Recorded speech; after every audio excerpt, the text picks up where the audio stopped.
Brilliant, excellent. So we are broadcasting now. It is half past in Europe and 1:30 in the UK. We're going to wait for a few minutes. Thanks very much for all the people that are joining us.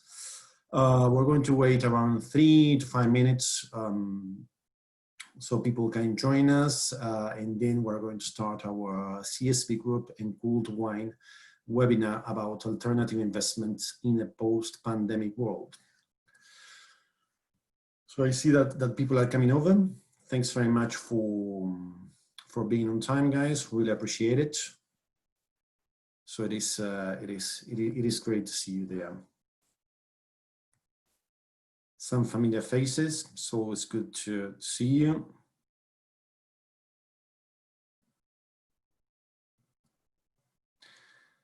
And in approximately 2 or 3 minutes, we're going to start this webinar with Marcos.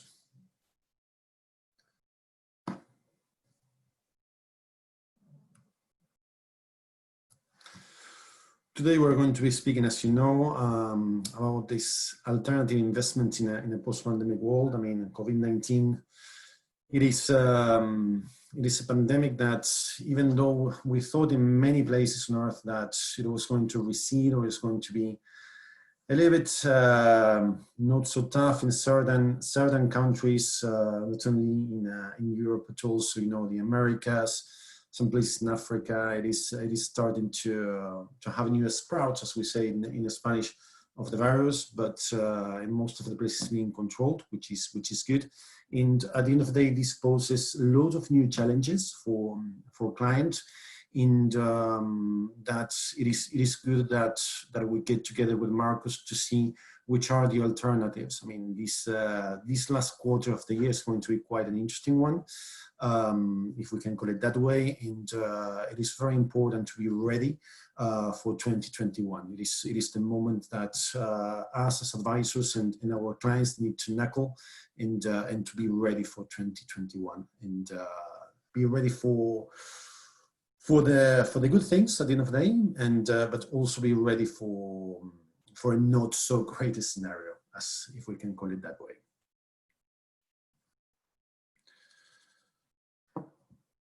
Okay, so still some people coming over. In the next 30 seconds or a minute, we're going to launch the webinar. Thanks very much for your participation and for getting here on time.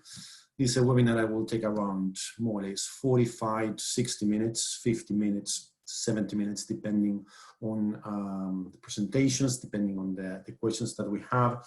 The idea is to make it interactive. So please make sure that when you want to have a question, when you want to put a question either to Marcos or to myself, please put it in the Q&A section. And then at the end of the presentation, either myself or Marcos will tackle on. And then at the end of both presentations, we will have a quite more informal chat, and we'll be able to answer more questions. We have our third questions. Basically, this, Marcos, will be with you. Will be for you when you finish. LIVEX indexes, if they are good for analyzing the portfolio price. If you want Marcos to tackle it during your presentation or at the end of your presentation, feel free to do so. So thanks very much for putting that forward. Really appreciate it. So, okay, guys, we are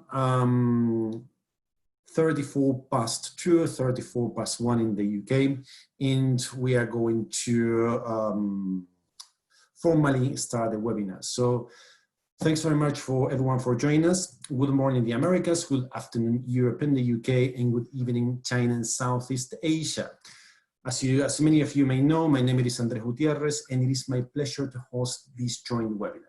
Today, with Marcos Salend, Director of Business Development of Cooled Wines, we will be speaking about alternative investments in a post-pandemic world.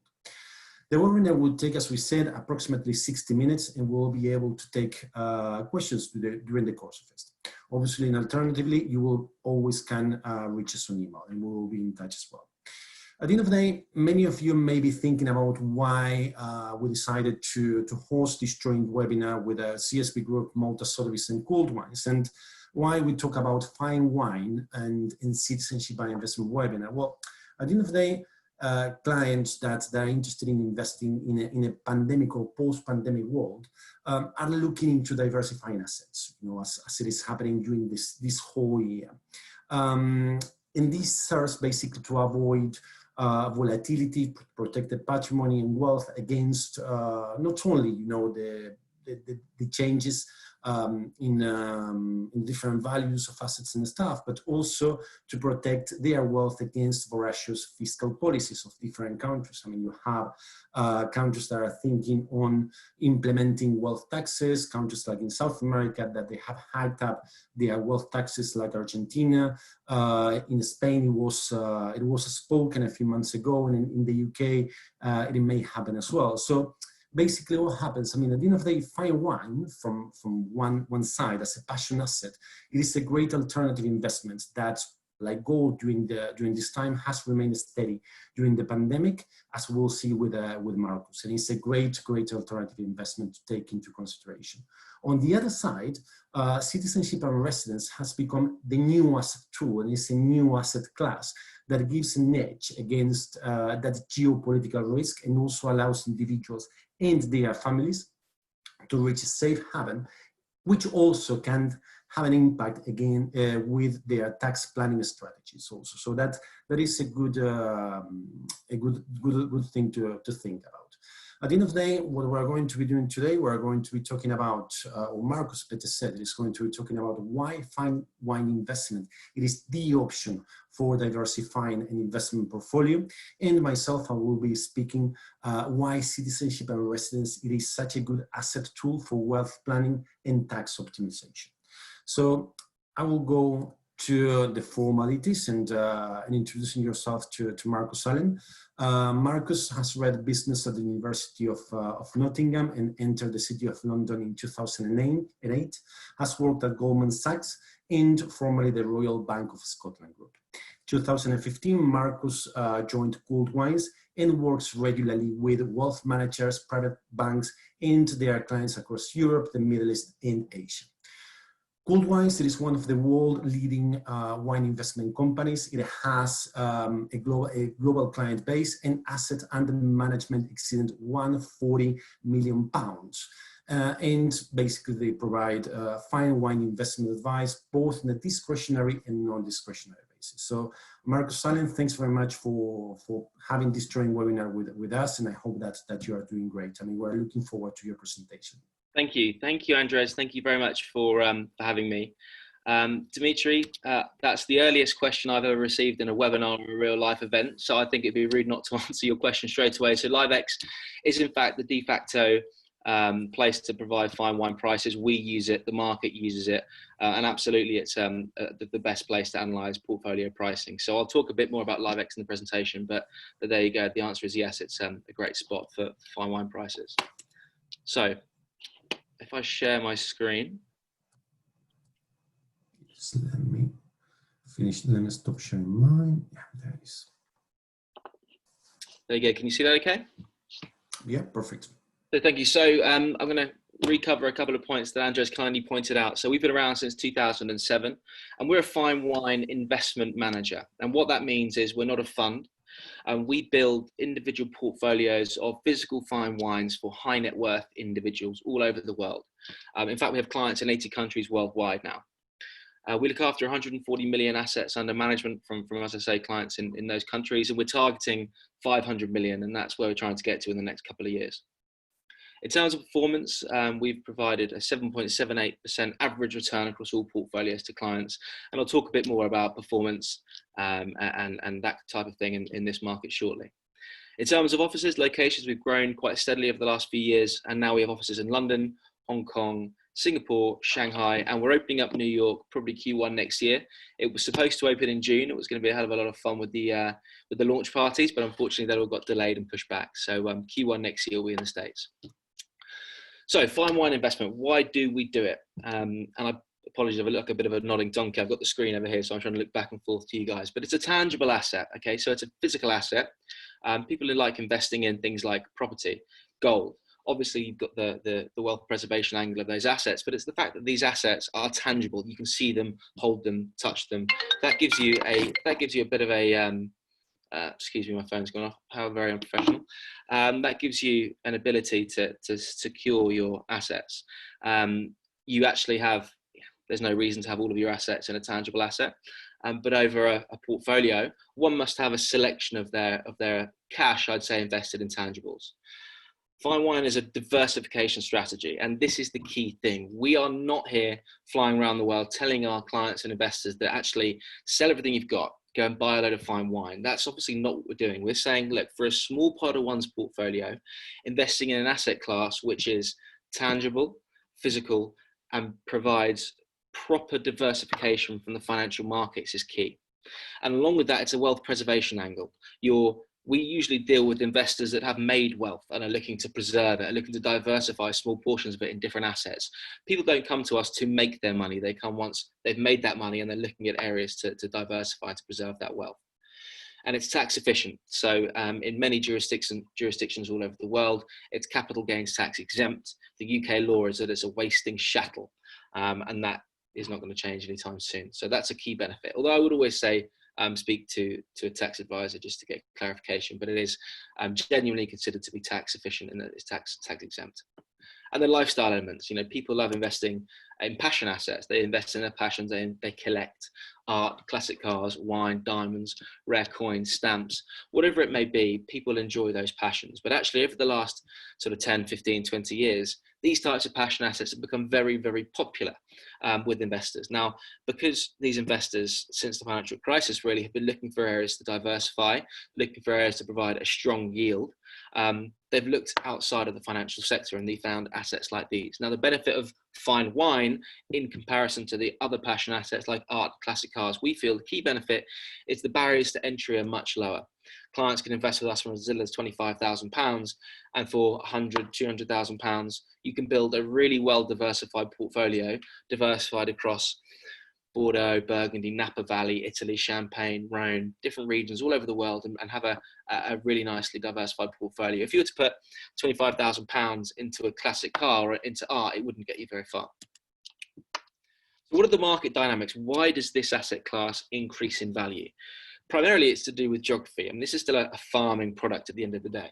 Okay, we are talking about the world's best wines that we invest into. The less than 1% of the world's wines can be considered fine wine or investment grade wine. And within that 1%, we pick the wines very carefully. So you're talking about wines that are made in the best global locations. And for example, you can make, you know, some incredible Pinot Noir in Burgundy. But you can't do it in Buckinghamshire, where I'm sitting right now in the UK. And if you could, there'd probably be a vineyard here. The fact is, you need certain terroir. You need the sun, the soil to interact with each other in just that perfect way that creates these wonderful wines. And the land is in short supply. They can't just increase land. On top of that, there's regulations stopping them doing so. So in the key wine growing regions where we invest, they're only allowed to produce a certain amount of hectolitres of wine per hectare of land. So that, on that side of the coin, we know that the supply is fixed. So the supply is fixed to this asset. Over time, the unique element of this is that fine wine is consumed. Okay, the wines are bottled in a given year, and they are consumed as the wine gets better with age and in time as they get sold all over the world. You can't go back in time and produce any more Chateau Margaux 2005, for example. So the fact is, there's a certain amount, it gets consumed, and simple economics 101 states that as that asset becomes shorter in supply, the price would generally rise over time, and that's what we've seen. Then when you add to that the fact that global wealth is increasing all over the world and demand for these assets are increasing, yet they can't increase production of these assets to satisfy demand, it highlights to you that there's obviously going to be a price increase over time. And I'll give you an example. So Chateau, Mouton, Rothschild, one of the most famous wines in the world, they produce roughly 240, 250,000 bottles a year. That's about the same number as the amount of people in Bordeaux. So they produce just enough to get everyone in their city one bottle per person per year. And of course, this wine's got to go around the entire world and does so. And in Burgundy, you know, it's made 10% of the supply, for example. So it's a very short supply, yet the demand is high. So LiveX, Dimitri already touched upon it, the London International Vintners Exchange. We are a trading member. There's 500 trading members globally. It was established in '99, and it really opened up the price. They opened up the market of fine wine for price transparency and for trading, for selling, and we use it for their pricing, for market performance and indices. And I've just pointed out to LiveX because that's where the data comes from for fine wine here. So over the last 6 months, how has fine wine done? How has it done compared to gold and equities? Well, as you can see, you've got a lot of choppy markets moving down and up over the last 6 months, as we well know in the financial market. Gold doing very well. And then in the middle, you see fine wine coming across, dipping slightly. It's picked back up now to just over even. Very, very boring, but that's exactly where we want to be in our asset class. It's not an asset which is going to jump up and down. And then when you look at the long term, you can see that fine wine has performed exceptionally well with less volatility, outperforming most other assets over that time period, bar gold. And again, we are not saying to our investors, hey, do this instead of that. And in a post-pandemic world, I would certainly say that more diversification is necessary. But we're just highlighting the fact that it's a beneficial asset class when invested in line with those. And I think this slide is actually probably the most important one, if I had to pick one slide, because it shows in 2008, the financial crisis, as we know, everything crashed in pricing. Fine wine was down less than 1%. This year, as the previous slide shown, fine wine was, is roughly stable when everything else is yo-yoed. In an improving economy in 2017, fine wine was up 10%, not a bad return at all. But it's nowhere near, it's half as much as the MSCI and the S&P. But we're not trying to outperform them. We're saying, well, in a good year, if you can make 8, 10, 12%, but in a bad year, you're not losing any of your money. That's a stable place to be for a diversification strategy. And everyone in investing knows that if you lose 30% or 40% of your assets, it takes a lot more than 30 or 40% to get back to even. And here is just a bit of data highlighting the correlation with the equity markets, which is extremely low.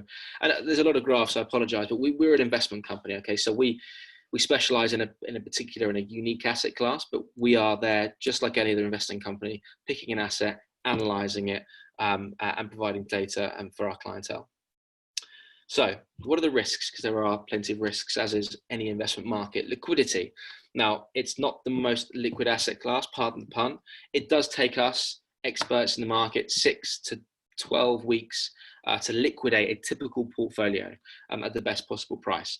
This is not an asset which you can day trade or be in and out of. That being said, obviously it's priced daily via LiveX. You can trade via LiveX, but if you were to try and sell in any same day situation, obviously your bid offer spread is going to be relatively wide. So you need to understand, investing in this asset, you need to give it 6 to 12 weeks to liquidate.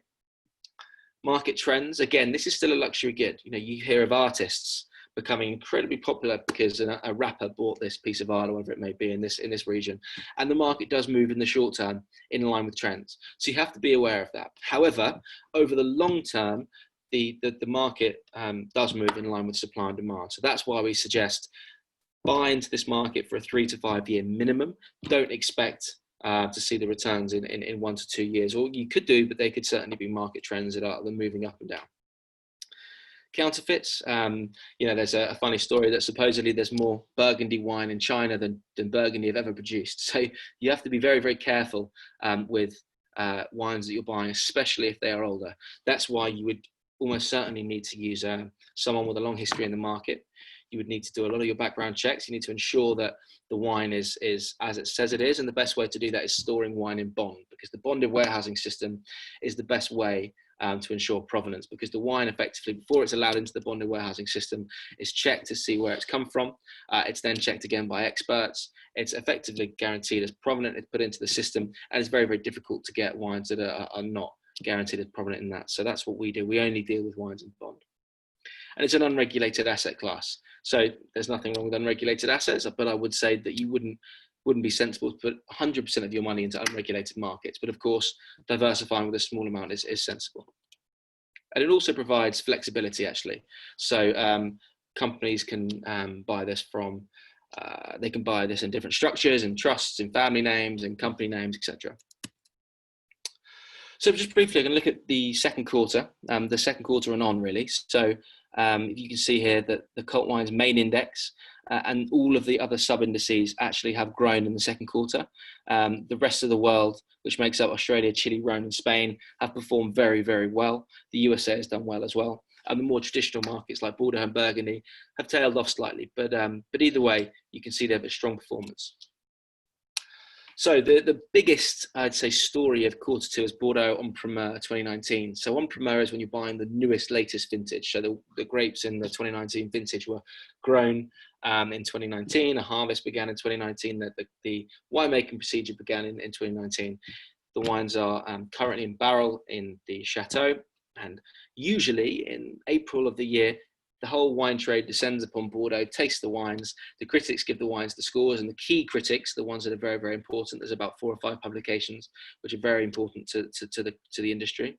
And once that's done, the Chateau will price their wine and sell their futures contracts, because the wine stays in barrel for another 2 years. So you're effectively buying a futures contract. Now, it's not a futures contract like in the financial market. I'm just using it to give you a bit of an understanding. It basically means your wine stays there. You've got a contract of ownership saying they'll deliver you 12 bottles of X in X amount of time, in usually 2 years, because that's how long it stays there. However, this year was very, very different. It's the first time since World War II that the campaign was actually delayed. And actually, at one point, we didn't even know if we were going to have a campaign because of COVID. We thought that potentially, if no one can get to taste the wines, no one can score the wines, they can't realistically price their wines and sell them into the market. So no one knew what was going to happen. Luckily, as I'd say, things began to thaw a bit, it became easier. They started to send their wines all over the world to the key critics who tasted the wines, scored the wines. This is a very highly scored vintage. And then the Chateau priced the wines. Now, what was unprecedented about this particular vintage was, I suppose, the producers, the winemakers, the Chateau, they knew that we can't release wines in this market, in this environment, when the world is, in a tailspin and there's all sorts of awful things happening to many people all over the world. We can't release wines at our top prices and expect people to pay for them. No one cares about wine right now. So they actually pretty much en masse gave massive, huge discounts to the release price from the 2018 vintage, from 20 to 35% pretty much, which was absolutely unbelievable. So it's the first time since 2008, when they did the same thing with the release prices a hell of a lot cheaper than the year before, there's been a significant discount from the previous year. And the fact that this year, 2019, is an incredible vintage makes it a big buying opportunity for investors. And you can see here, these are the biggest discounts from 2018 to 2019 release. And there's some huge names. This isn't just the sort of, I'd say the second labels or the third labels of Bordeaux. These are the biggest names like Parma, Figeac, Chateau Mouton, Haut-Brion, Cheval Blanc. So you can see some very big names, some very big discounts. And this particular graph, courtesy of LiveX, actually shows you that the critic score, shown by the dot at 95 points average across the vintage, in 2019, is actually up there with the best average critic score of the last sort of 20 years, since 95. Yet the score, the average price is way down there with the cheapest. So that's why it's been an incredibly busy couple of months for us. It's been an incredible investment opportunity for those that had cash on the sidelines to invest into this asset class. And this highlights Chateau Mouton itself. We've mentioned the Mouton quite a lot. You can see it's the cheapest vintage with a score above 95 since 2005. Yet if it gets 100 points, it will be one of the best wines out there. So what do we do at Cole Wines? What do we do to help our clients, and how can we do this in a post-pandemic world? Well, we actually tailor-make investment strategies to each and every client, which is very, very important to be bespoke. I think everyone has different needs. Everyone has different investment levels, different time scales, different risk profiles, different views on the market, and different wider portfolios. And they certainly will do going forward into 2021 and beyond. People's portfolios will be very, very different. So to tailor make a portfolio is very, very important. And then it's an end-to-end service. So we build the portfolio, we manage the portfolio, we store the wines, we buy and sell on behalf of the client. It can be discretionary, but it's usually advisory. So we double check that they're happy with the transactions that we're making. But everything is done to provide them with profit. And that's exactly what we do for our clients. What's our criteria? This is an interesting one.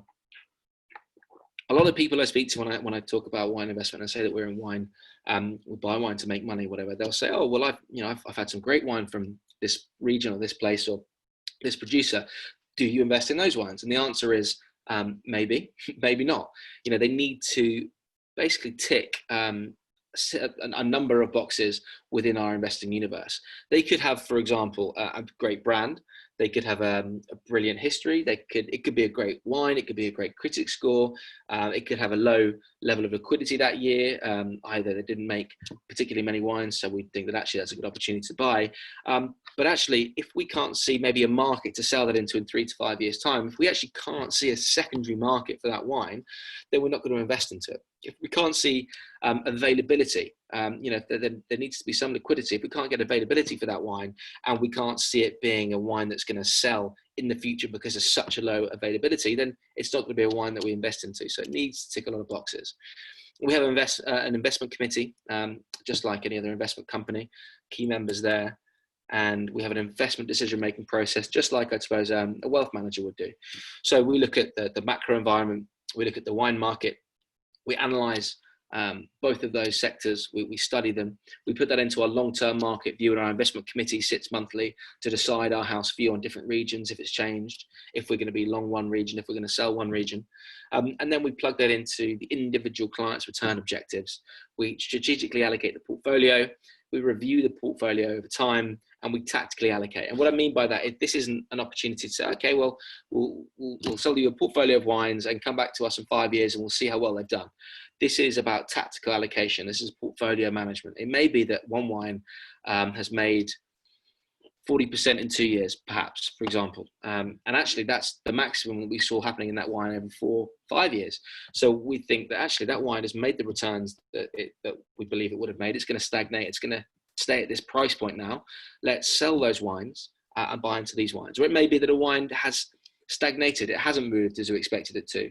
And, had you just bought a case of wine through a merchant, you'd have had that wine sitting there for 5-10 years and it wouldn't have done anything. After 2 or 3 years, we may say, right, let's sell that wine and buy into this one. It's not doing what we expected it to do.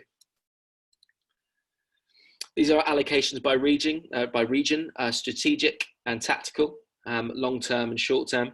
Long-term, we're still primarily Bordeaux, 40% Bordeaux, 30% Burgundy. Actually, it's a hell of a lot lower than it was 6, 7, 8, 9 years ago, when it was probably more like 80-85% Bordeaux. Bordeaux is the hub of the fine wine market, but there are other areas which are rapidly taking chunks out of its market share. Italy, Champagne at 10%, for example, for us. And then tactically, right now, in this period of time, we're more overweight Burgundy than Bordeaux. We're a little bit skeptical with Bordeaux right now because of the 25% Trump tariffs coming into the US.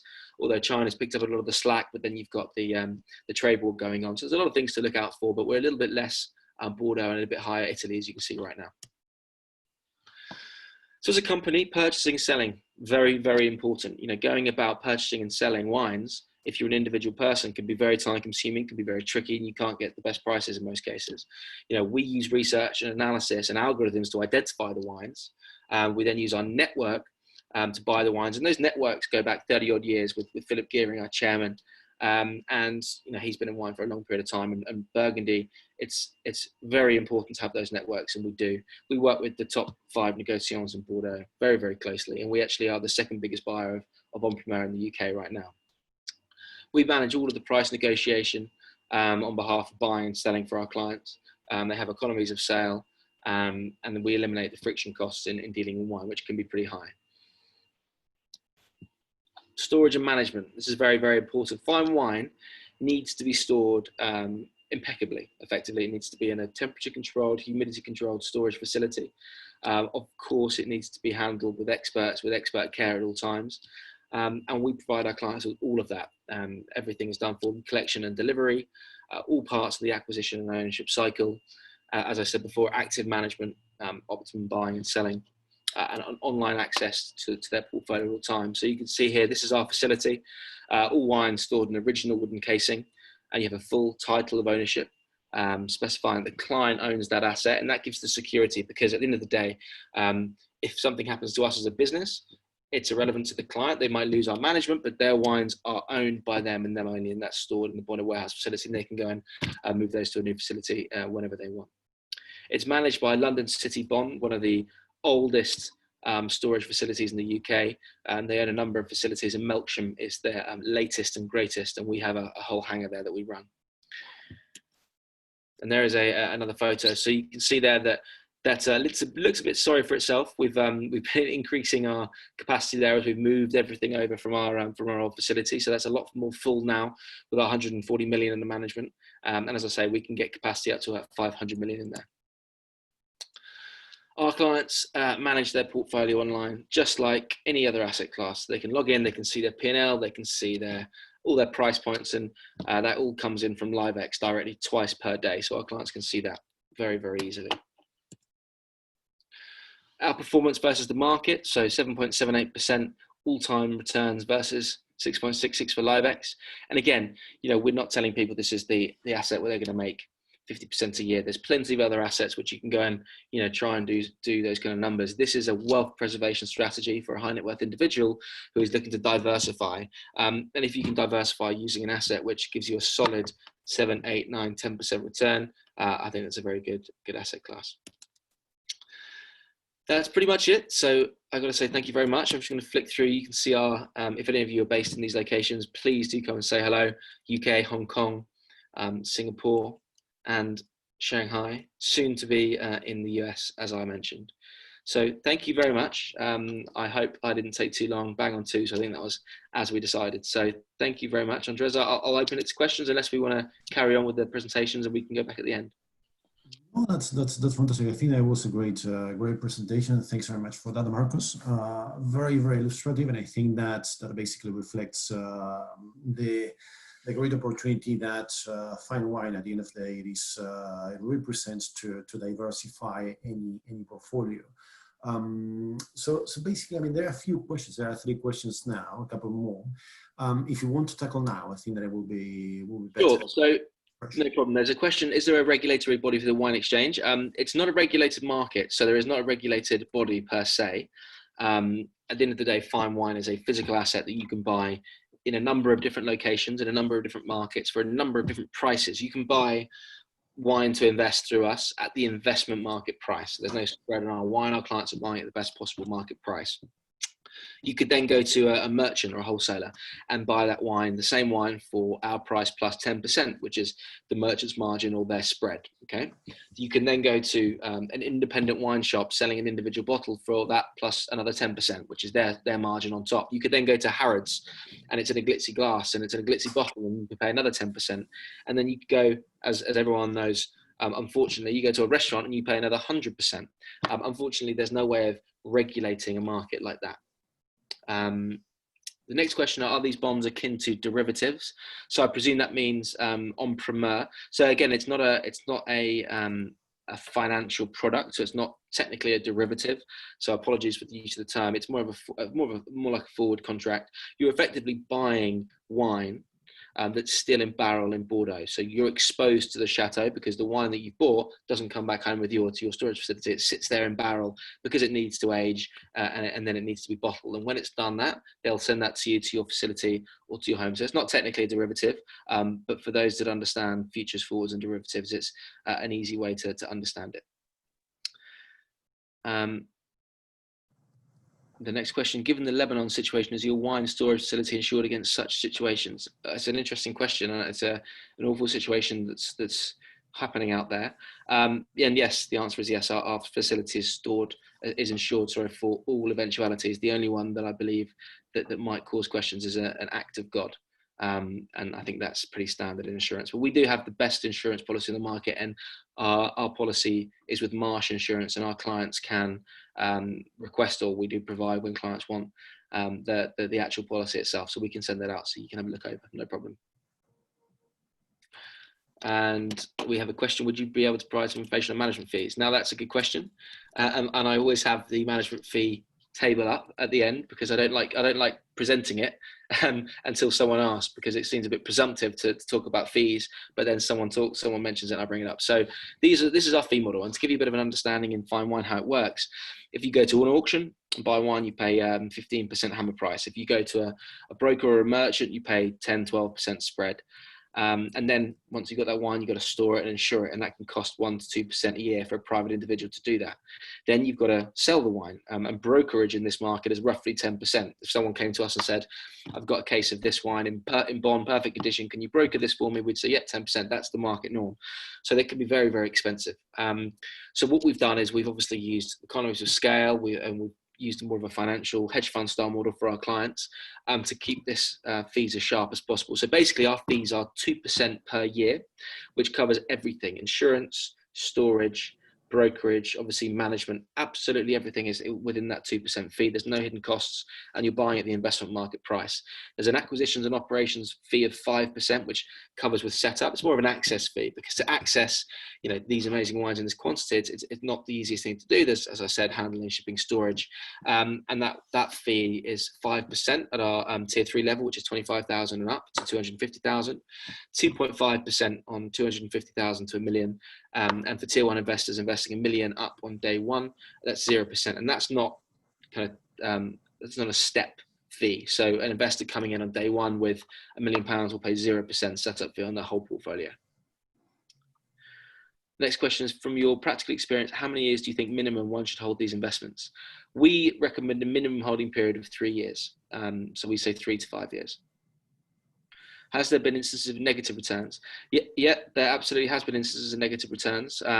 So there was a boom and bust cycle in Bordeaux in China that we saw in 2007. 2008, Hong Kong abolished import duties in the region for bringing wine in. And that was at the same time where fine wine was becoming popular in the area. And they started bringing in a hell of a lot of wine. They started a lot of interest in Bordeaux, and the prices started to rise pretty quickly. Then you had the financial crisis. They dipped slightly, and then they just started spiking in Bordeaux again, because people were looking for assets outside of the financial market. And just to point out, this is focused on primarily the 5 first growths in Bordeaux, and the market spiked. And you were buying, people were buying wines and selling them in a year or two for 2, 3, 4 times profit, which just does not happen in this market and is not stable. So we saw that happen in Bordeaux in a couple of years. In 2007 to 2011, the market came down, and the market normalized a couple of years and then picked back up in a much more stable fashion.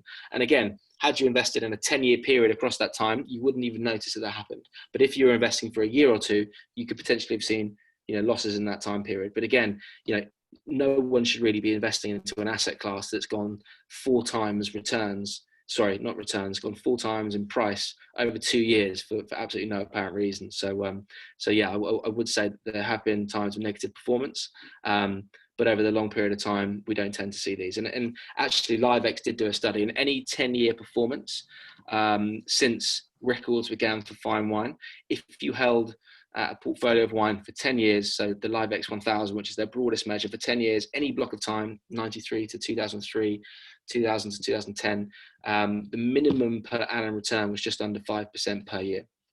So there you go.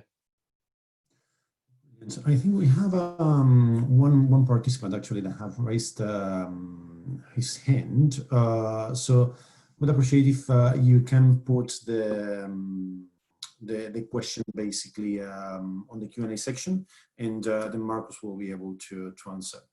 There are a few more if you want to go ahead with these ones as well, Marcus. Shall I answer these now or at the end?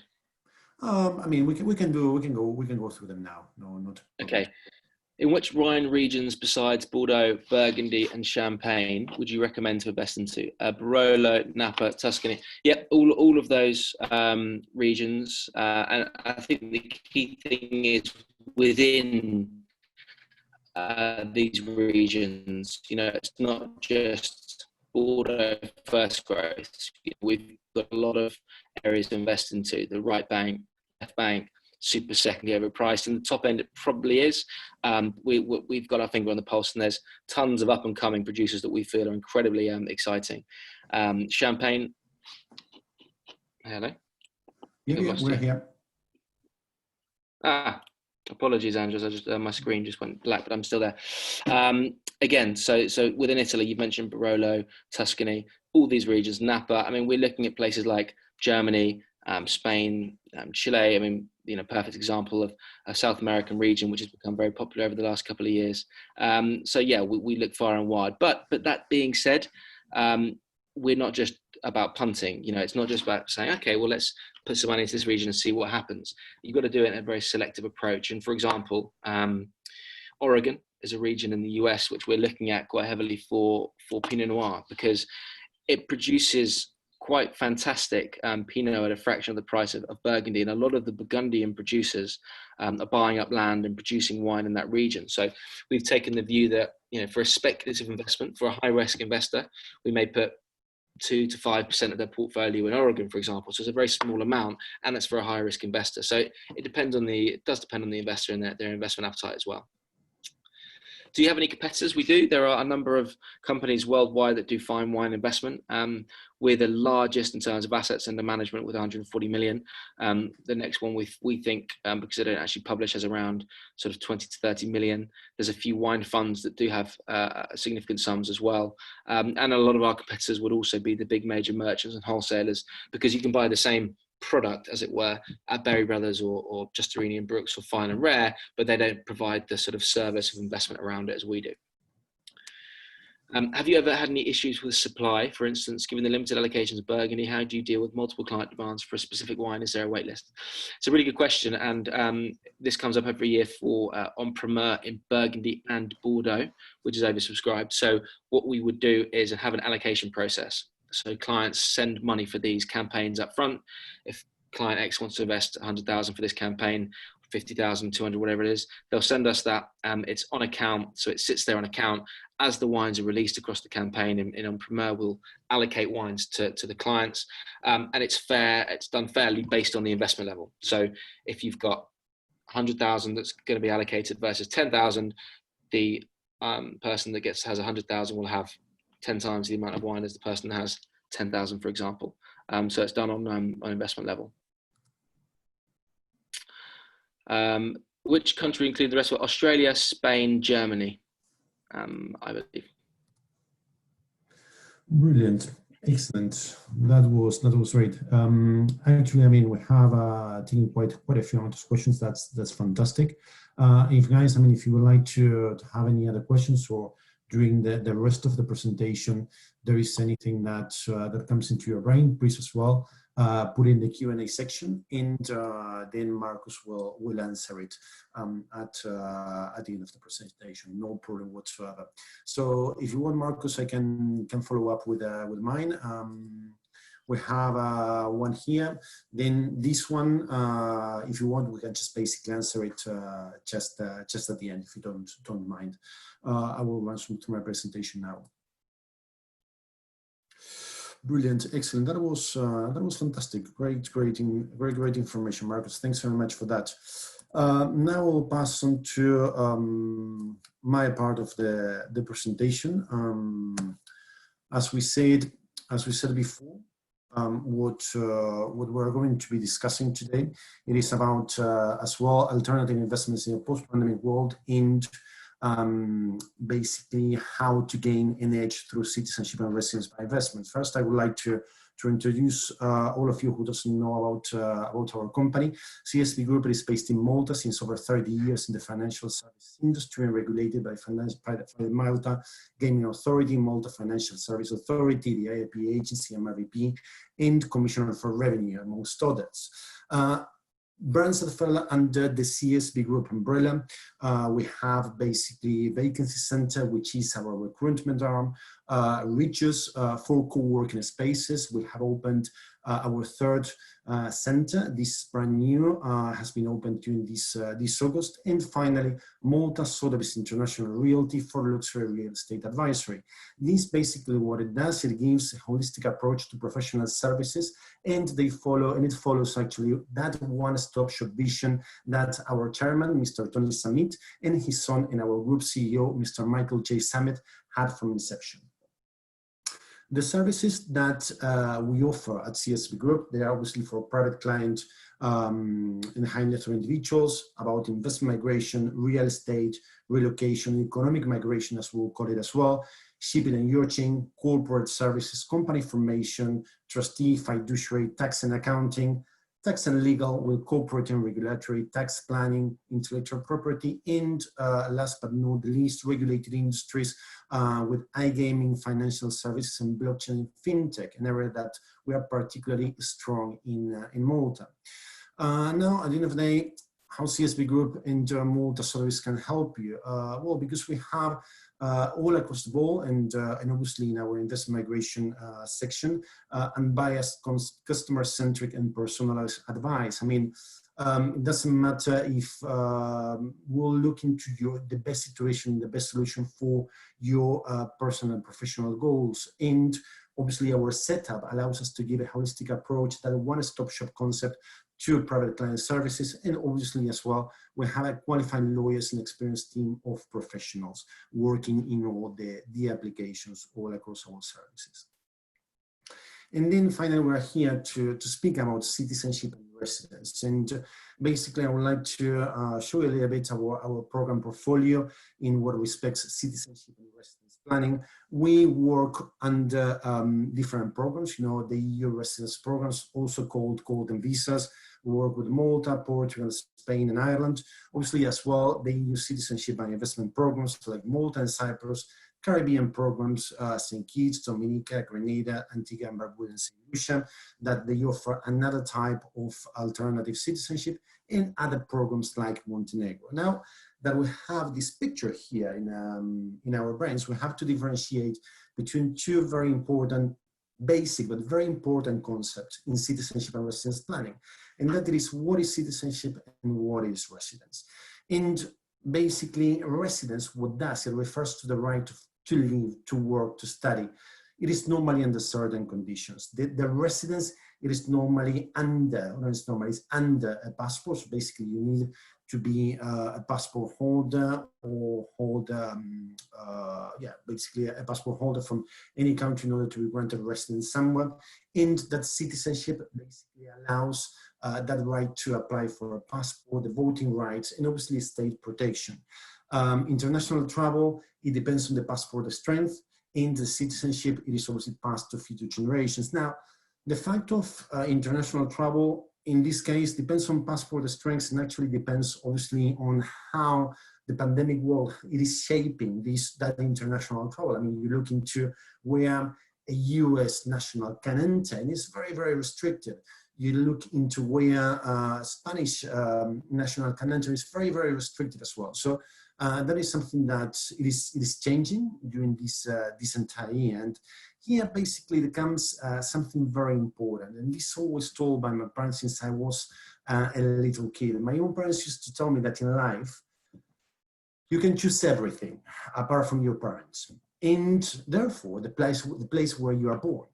And the place where you are born conditions your citizenship possibilities, because depending where you are born, and that basically conditions your future, conditions your children's future. And if you don't have the opportunity to get a second citizenship, either by descent, either by residence, even by marriage or any other mean, you could basically acquire that second citizenship through investment, or that second residence through investment. So basically, it's a way of acquiring, of enhancing your actual prospects, your freedom, and your opportunities. And this basically deals with history, a little bit of citizenship and residence planning, or investment migration at the end of the day. And at the end of the day, it has gone through being it looks very good to an asset tool, a new asset class. We need to look actually why there is this economic migration, and why more and more people over the years want to apply for citizenship or residence by investment. And at the end of the day, what investment migration programs does, the investment migration programs in all of these countries, they enable nations to grant residence or citizenship rights to qualified applicants, because all applicants, they undergo a due diligence checks in exchange for a substantial investment. That investment can be a contribution to the government, that investment can be in real estate, that can be a mix as well, as we're going to see later. And obviously as well, applicants will need to pass those due diligence checks. Over the past basically 10 to 15 years, this trend has been on the rise, and also the different options that clients have. Basically, citizenship and residence by investment programs, they raise foreign direct investments for countries, and they help economies to gain liquidity and to create a healthy economical environment. Basically, that gives the country that receives investments and the applicants being more competitive and less dependent from external funding. And this is something that we are seeing it nowadays. So at the end of the day, all those countries, especially in South American countries, as sometimes happens, that they cannot rely much on external factors, thinking about Argentina, where I am from originally, and that difficulty to source foreign investments because foreign debt to the IMF, because the history of defaults that Argentina has, what they are doing actually, they are raising the wealth tax that they have, because at the end of the day, unless the economic effects of the pandemic, they need to be leveled somehow. And actually, citizenship and residence programs, they help with that. But at the end of the day, citizenship and residence, we said that it comes from being a luxury good many years ago, actually from the 80s, to an asset tool or an asset class as it is nowadays. And we can see that because the historical rationale of investment migration programs has been global mobility. That's basically, that is the historical rationale. But also it has been that status symbol. And also it almost been that luxury good, basically. This was basically provided and consumed, if you want to call it that way, by the elites, basically those super high net worth individuals that they wanted to have that enhanced mobility in the 80s, perhaps in the 90s. They would apply, for that same kids citizenship and investment program that was launched in the 1984, a program that I have very close to me and my history, my personal history, we can call it that way, in the investment migration arena. Then in the 86, the Canadian IAP helped with economic migration, proper economic migration, and also global mobility needs. And then there were other countries, they followed suit, basically, like the US EB5. Then in the 90s, we have the Dominica program, another great citizenship and investment program. And then in the 94, we had a UK visa program, and then Grenada, another Caribbean island, followed suit with citizenship and investment program in 1996.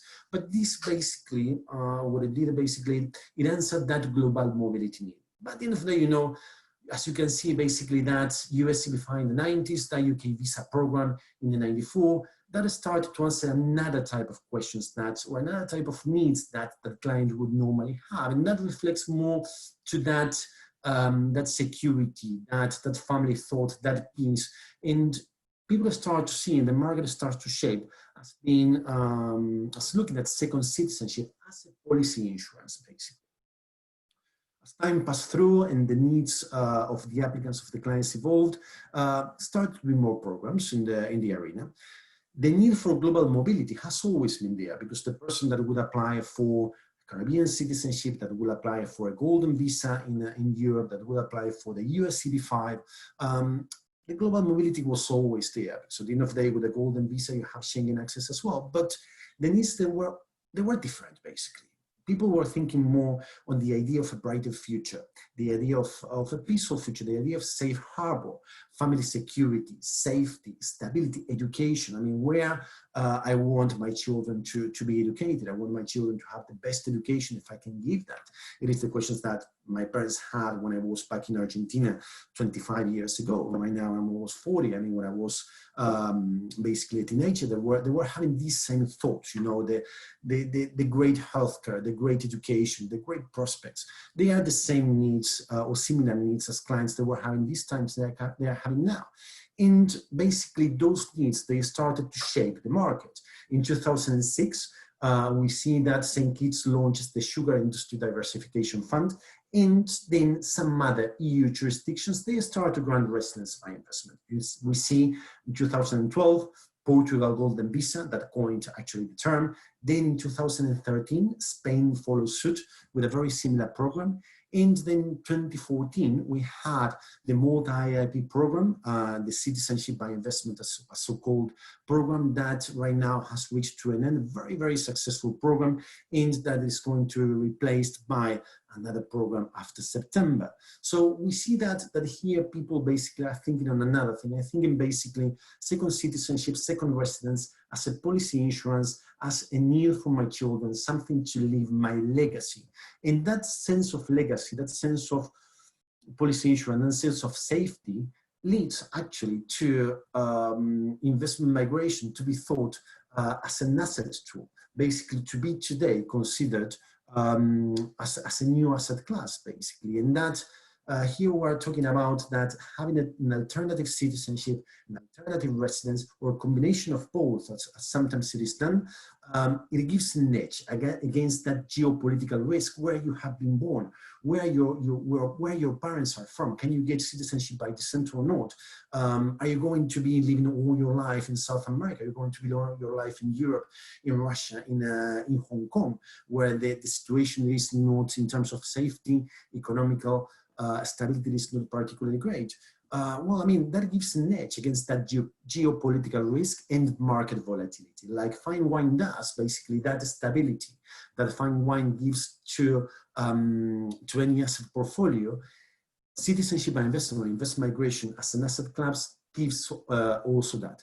Basically, what it does, it protects from that inherent risk that having one citizenship, real resident in a place, gives. It minimizes the risk of a global turmoil and maximizes also the possibility of profit, of the possibility of tax optimization, and also opportunities. Because at the end of the day, clients, they have accessibility to markets. I mean, clients being able to apply for a Grenadian passport and they apply for an E2 visa to the US, they can move to the US in the terms of between 6 to 12 months. People applying for clients that they are applying now for the multi-IP or for the Cyprus citizenship. In 6 to 12 months, depending, or 18 months, depending on the program, they will be able to be granted with a citizenship in Europe to move there. They will be able to have that real estate investments that will be able to have those returns on the investment and so on and so forth. Basically, obviously, when I apply, as we said before, when I apply through a real estate-based investment, like happens in Cyprus, in Mouton, or the golden visas in Europe, applicants, obviously, they can obtain capital appreciation and rental yields. It is something that it is a wealth protection investment, a wealth protection tool. Right now and nowadays, it is extremely important for private clients to diversify their portfolios, but also to diversify their portfolios of citizenship and residence, basically, especially thinking about investing in a post-pandemic world. As any other alternative assets, basically, like fine wine investments we've seen with Marcus, citizenship and residence, it is an asset tool that helps to diversify financial and citizenship portfolios of private clients. So basically, what we have here, which are those, we've seen a little bit of the history, and now why, which are those reasons basically for economic migration and citizenship and residence planning? Well, at the end of the day, when COVID stops, because at some point it will stop, I want to know where I want to start. I mean, I'm working with many clients over this past 3 to 4 months, and especially over this past month, where we are basically structuring their citizenships, their residence, and their portfolios. So basically, by the end of the year or next year, they can have not only that plan B, but also that plan A. We are not talking so more right now about plan B or second option, but we are talking about an asset, like can be a citizenship or a residence, that can guarantee you that on one side, capital appreciation or rental yields, depending on the program that you apply, but also that safety, that education, that health. And that basically give us that first reason. I mean, the fact that applicants that apply through a determined citizenship or residence program, they can reach a safe harbor. At the end of the day, places where there is a good healthcare system, which has been the COVID-19 response at the end of the day of those jurisdictions, places that have good or great education, it has a law-abiding population, and it represents a safe harbor, not only for the main applicant, but also for the entire family, and it can give that future prospects for the child. We're talking about that legacy that every parent, that every mother wants to give. But also we are talking about that financial diversification that Marcus was speaking before. I mean, that financial diversification, that portfolio, it happens as well through citizenship and residence planning, because basically applicants, they would normally invest in real estate, they would normally, not normally, but they would invest in government bonds that happened with the IAP program. In that, basically on one side, that asset portfolio allows to diversify that asset portfolio whilst getting a citizenship or a residence. If structured carefully, that also what it can bring is tax efficiency, because there are some programs that may have tax benefits, like happens in Portugal with the NHR regime, like happens in Malta with the Global Residence Program or the Residence Program.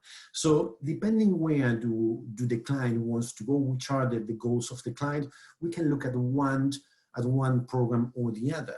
Obviously, this goes on a case-by-case basis, and this will lead at the end of the day to that wealth preservation objective that many of these clients have, and that entails as well, very well with that asset diversification using Fine Wine investment.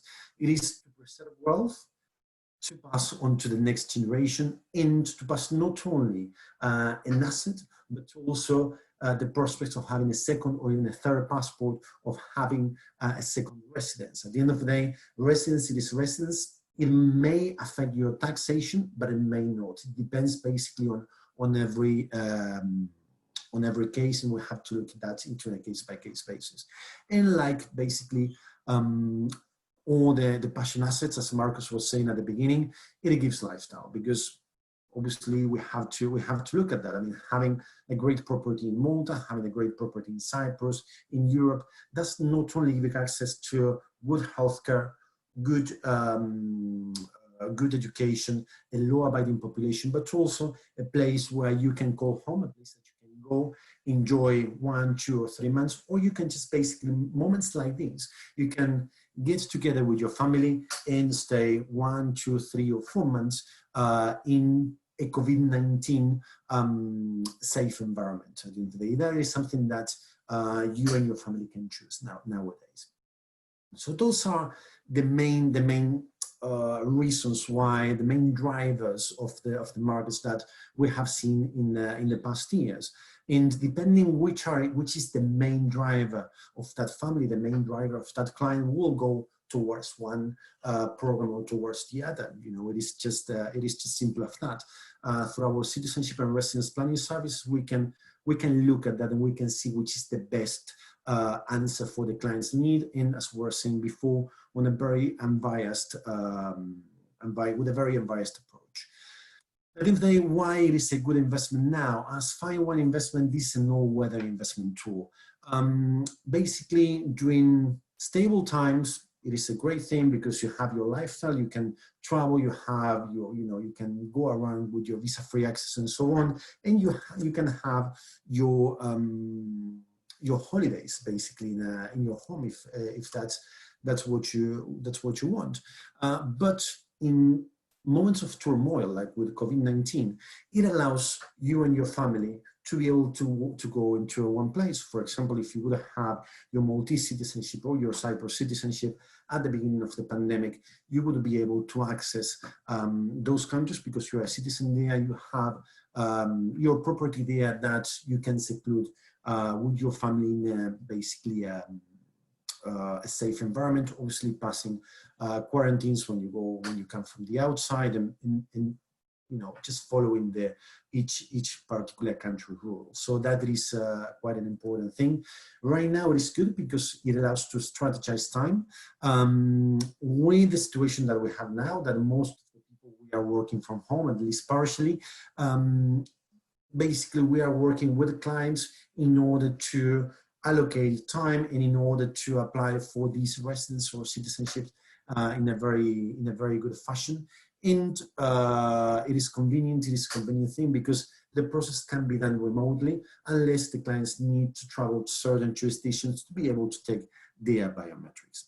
So that is basically wrapping up a little bit of the main reasons, a little bit of the history. Now what I'm going to do, I'm going to just basically go in the next 5 to 10 minutes. I will do a high-level view on the different programs that they are available. I will be happy to answer any of the questions later.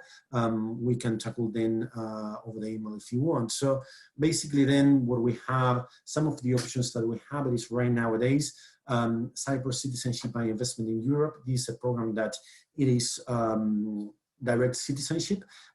Depend if the client is applying for whatever full 100% real estate investment, or if it is choosing the private equity investment, the total investment in the country will be 2.5 or 2 million euros. There is always going to be €500,000 minimum investment in real estate in any case.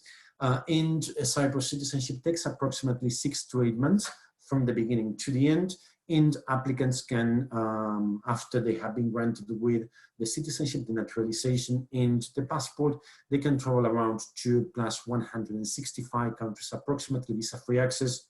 Look at the restrictions with COVID-19, and obviously this Cyprus is part of the European Union. So it is quite a convenient program. In terms of Malta and the Maltese investment migration programs, Malta up to a few days ago had opened its Malta IIP program, which was its Citizenship by Investment program, also so called. After 6 years, it has reached its cap. It has been a very, very successful program, and it is going to be replaced on October onwards. So right now, what is happening with the Maltese IIP, if you have your residence card based on the IIP program, you have time to apply for your citizenship until the end of September. If you haven't applied yet, you will need to wait for October onwards to be able to apply for the new program, which is going to look like more on a citizenship leading to, on a residence leading to citizenship program, which details they will follow. Then we can also look into other programs in Malta. We also have the Malta so-called golden visa that requires 30 different investment, real estate investment of minimum 320,000 euros.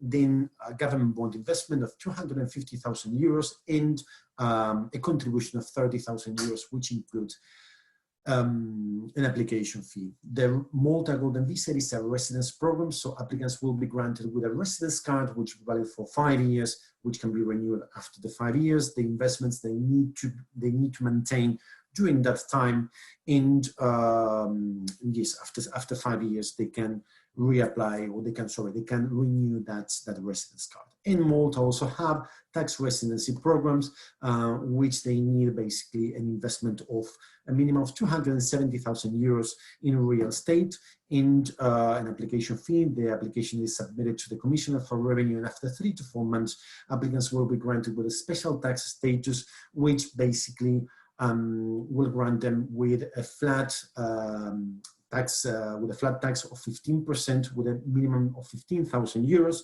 And applicants, they do not need to live basically in Malta. They recommend that they stay in Malta for a few weeks, but it's not mandatory. What is mandatory is that they do not live in any other jurisdiction for more than 183 days. It has other tax benefits, but I will not get into that. Also, applicants for the GRP, TRP, and Golden Visa, they can choose to rent a property instead of purchasing. Then we have another EU residence program. As we said before, Portugal and Spain, they offer golden visas with minimum investments in Portugal from 280,000 euros upwards, depending which type of investment, if it is a hotel investment, depending if it is in a certain type of property in certain areas. But normally in Portugal, what we'll be looking at it is if you would like to buy a property in Lisbon or in Porto, you will have it in the end of the year, because changes they are they are coming through, and you will need to invest a minimum of €500,000.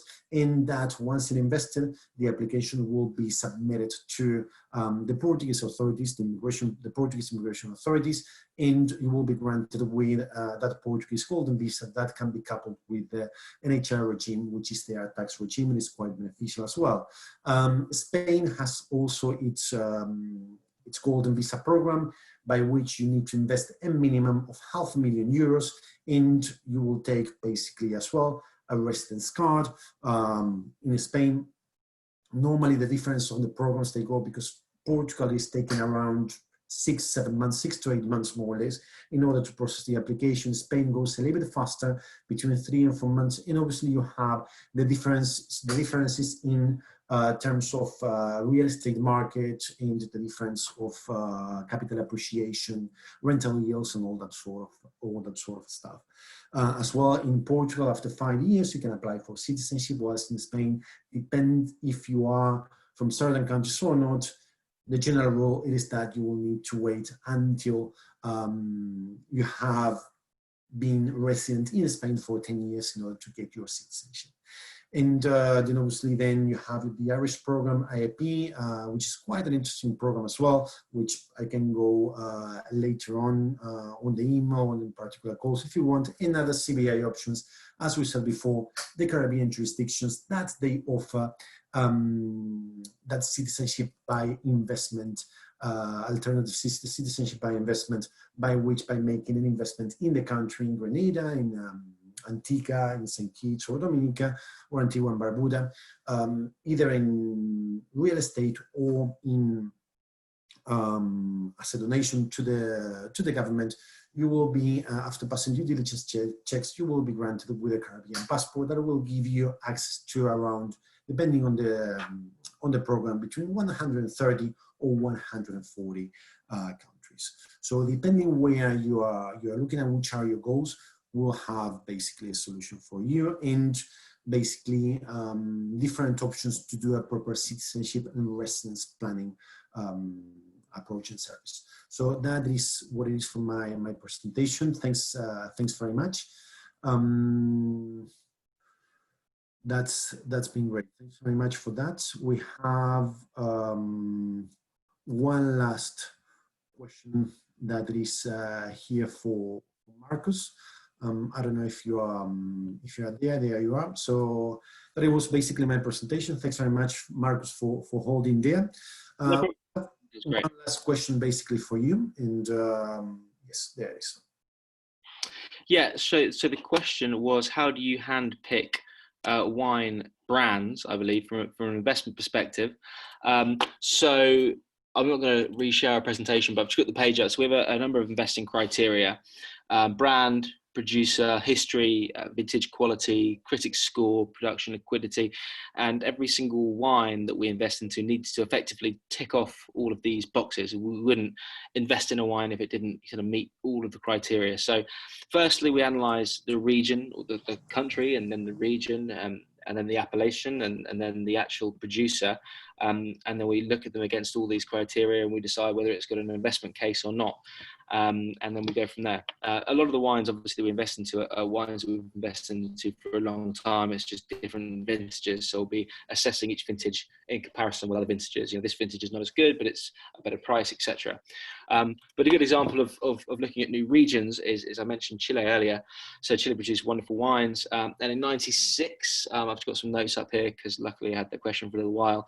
'96, there was a joint venture between Baron Philippe de Rothschild of Mouton Rothschild and Concha y Toro, which is a massive wine producer in Chile. And they brought out a wine called Almaviva, which was a spectacular wine that's got the kind of French winemaking qualities, but the terroir of Chile. And it's a brand that's was obviously a new brand. It's 96 was when they started. You know, their first wines weren't until the early 2000s.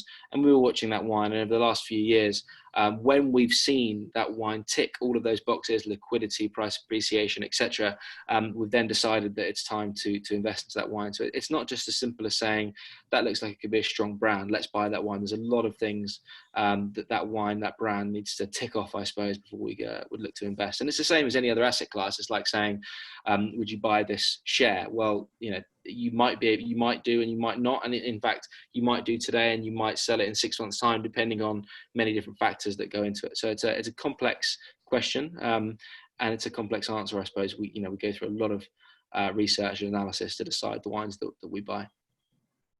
Yeah, I think that's basically when you look at that research that Gold Wines does in terms of picking the right thing and having that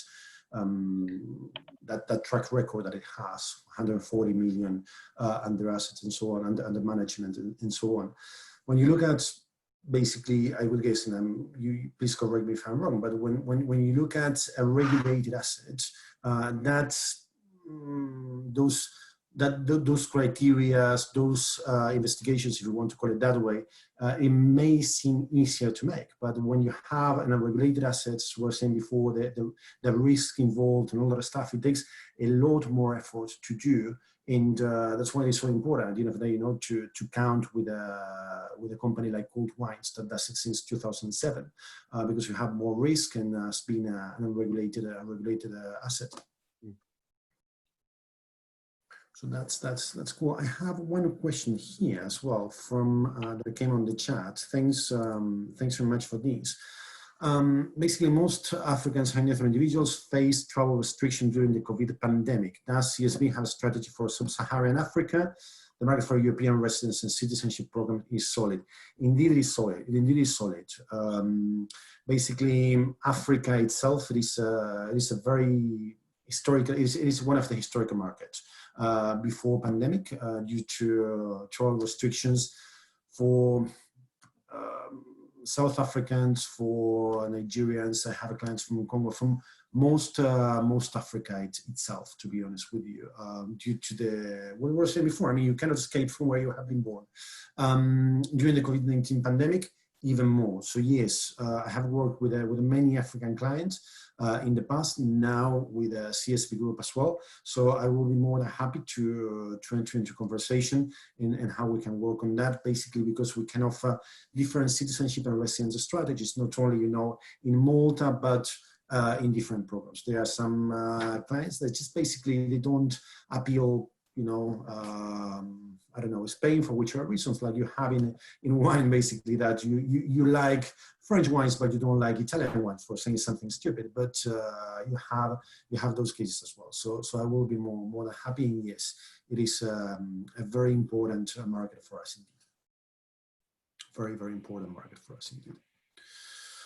So brilliant. I think that we are over the hour. We have. That is not a problem. I will touch base with you later, Bala. Not an issue. So yes, I think that we have been on around 1 hour and 15 minutes, 1 hour and 10 minutes.